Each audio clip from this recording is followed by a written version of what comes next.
Hi everybody, today I'm going to be talking to you about the James Webb Telescope. The James Webb Telescope is NASA's latest instrument. It's put up in the sky. It's 1 million miles away from Earth and it's taken some fantastic pictures this week, and we're going to go through them one by one. The first picture I want to show you is known as the deep field. Effectively, this is a tiny area of sky. It's like if you held a grain of sand at arm's length. That's how small it is. And yet you can see in this picture how many different things it's pictured. In the foreground you see regular stars, but what's actually most interesting is the cluster itself. The light from these galaxies took over 4 billion years, 4.5 billion years to reach Earth. So you are actually looking back in time at how the universe looked like 4.5 billion years ago.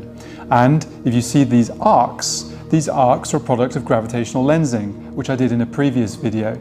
Gravitational lensing is where light is bent around a massive object, magnified and distorted in image, and it shows the dark matter profile of foreground objects. The light from these galaxies is probably around 13.5 billion years old. So that's what I mean by telescopes allow you to time travel.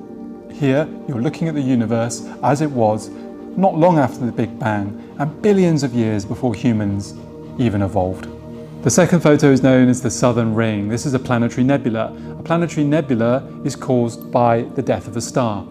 Stars that are relatively small, when they die, they don't necessarily explode, but they puff out all of the dust and elements that they form during nuclear fusion into space. And that's what you can see as the cloud, colourful cloud, around this star.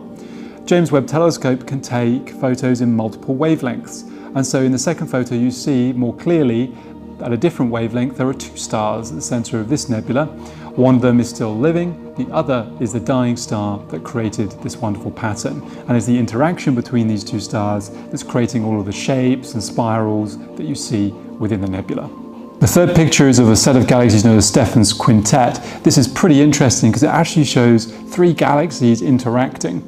In the first picture you can see the bright spots in the points at which the galaxies interact is areas of star formation caused by the disruption that's being caused to all the gas and so on in these galaxies as they effectively collide. Again, in a separate wavelength in this picture you can see at the topmost galaxy a very, very bright spot. What's that? That's known as an active galactic nucleus. In other words, a supermassive black hole. As the hydrogen in that galaxy is gradually dragged into the black hole, it heats up. And as it heats up to tremendous temperatures, it emits radiation. And that radiation is picked up by the James Webb Telescope. So this picture is showing both galaxies interacting, and it's also showing us a brilliant picture of a black hole. The fourth picture is known as the Carina Nebula. This actually is probably one of the most attractive pictures, I guess. A nebula is effectively a nursery for stars. What you're seeing here is a massive amount of dust and so on formed by previously dead and dying stars that now acts as a reservoir to form new stars and planets and so on. In the nebula, you will also see that there are new stars forming. And as these new stars form, all the heat and so on pushes out the gas. And that's what causes the cavities. And you see these tremendous cliffs of dust that are rising out. These cliffs of dust are tens of light years high. The fifth is not actually a picture. It's a piece of data. It's a data about an exoplanet. It's a spectrum. And what this spectrum shows is that this particular exoplanet has water in its atmosphere. Now clearly this is extremely interesting because there are currently 5,000 or so confirmed exoplanets that we know of. And we're currently engaged in trying to map whether each of them have water. Of course, if they have water, they maybe have life. This particular exoplanet is around 1,000 light years away, and it's nothing like Earth. It's actually it's known as a gassy Jupiter-like giant. So you can think of it like that, except it's somewhat bigger than Jupiter, and it actually only has an orbit around its star of 3 days. So its year is 3 and a bit days long. But interestingly and promisingly, the James Webb Telescope has managed to detect water in its atmosphere. So who knows, as the James Webb Telescope surveys all the other exoplanets that we know of, will it find the next planet Earth, or a planet that maybe could support life?